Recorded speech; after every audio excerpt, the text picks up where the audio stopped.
This crime is just horrifying because the woman does nothing and he's on tape, if this is the suspect, who they say it is, just watching. And then you have Kathy Hochul tweeting this post talking about how she's making the subway safer. This came out hours after this crime. It must have been. We have to think this was just in the queue, because why would she tweet something like this? There are even photos to her post showing her all smiles.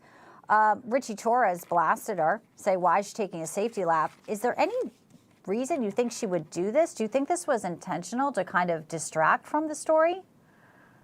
Governor Kathy Hochul is the most tone-deaf, most awful governor in America. And this murder of this woman on the train is a natural and probable consequence of the Democrats' policy of mass parole and mass importation of unvetted and unvettable violent men from these third world hellhole countries. You know, what's so sad, too, is my daughter lives in Brooklyn, and I tell her you can't take the subway. I mean, people need to take the subway to get to work. You know, it's expensive to have to get into taxis, so it's how people get around in New York, and it just is a story that just highlights how dangerous it can be. I want to get to another story we're tracking today. That's about Matt Gaetz. You know, he's no longer a congressman. He's stepped down. He's taking another job in media.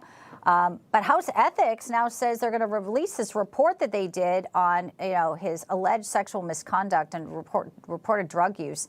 But Gaetz is suing to say, no, you can't do this. I'm now just a person. I'm not a sitting member of Congress. What type of precedent would it set if they actually release this? And do you think the lawsuit will stop them from doing just what they were intending to, Mike?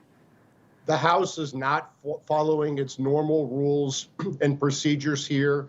This is a one-sided report. This is a political drive-by shooting, and Matt Gaetz does not have the opportunity to go through the House ethics process through a proceeding and dispute these allegations. For example, Matt Gaetz is saying on Twitter that the testimony is very clear that these girlfriends he had were not getting paid for sex. And that is, you know, if you're saying that if you're saying he's engaged in prostitution, that requires paying for sex, which the evidence in here makes very clear he did not do.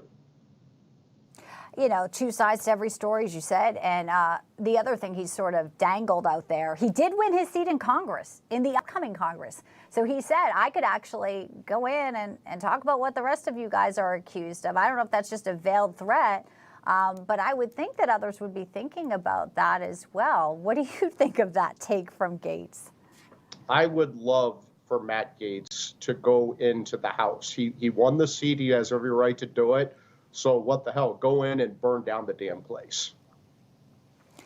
Well, we're going to watch and see. Obviously, this story may develop over the holiday week. Before we let you go, we know Luigi Mangione was in court today. He has a high-powered attorney now. He's been perp-walked everywhere. And some say that's actually like leading more people to rally behind him. Here's SNL. They were trying to do a joke, and the reaction from the crowd was a bit disturbing. Luigi Mangione dropped.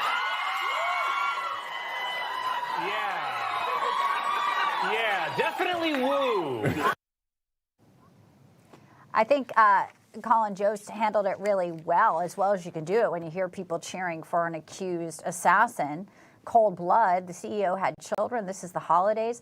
Mike, it's just so sad and sick, the whole thing. And it continues, though. Day by day, we hear more people contributing to a legal fund. Not sure that they'll use it, but this fascination. Do you think it will subside at all as we hear about some of the evidence? Today's leftists, they are absolutely evil monsters, too many of them. They're cheering on the cold-blooded murder of a father and a businessman. These people are sick. Well, Mike Davis, always a pleasure to have you. Thanks for stopping by this week here on Newsline, founder and president of the Article 3 Project. Thanks, Mike. Merry Christmas.